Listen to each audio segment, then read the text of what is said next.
Cellule jihadiste in Veneto, prima Belluno, ora si parla di Venezia. Lei come la vede? Io penso che il governo ci doveva pensare prima e di non fare tutta quella campagna che hanno fatto pro invasione che c'è stata, che loro non vogliono che si chiami invasione, ma lo era un'invasione, lo è anzi un'invasione. Adesso stranamente salta fuori che sembra che tra i profughi ci siano anche degli jihadisti. Ormai si sa che i jihadisti sono un po' in tutta Europa, solo che secondo me qua gli attentati potrebbero succedere, ma credo che sarà l'ultimo posto in assoluto perché è troppo importante per loro il passaggio. Bisogna aumentare la sicurezza e sistemare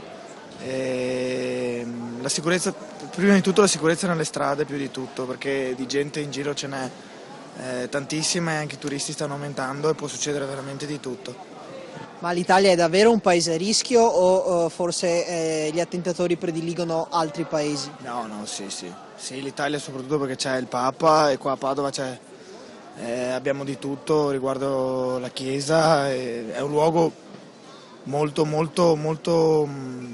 importante, molto caldo tra virgolette. Credo che sia così pesante, c'è una mania di enfatizzare le cose che non è così. Effettivamente c'è preoccupazione, penso che si debba intervenire con la massima, in ogni modo con la massima celerità. Dovrebbero essere finalmente attuati questi centri in cui si dovrebbero selezionare immigrati che arrivano qui, di cui non si sa nulla. Sicuramente la paura c'è, sicuramente. Vedo che ci sono le camionette davanti a Piazza del Santo, eccetera.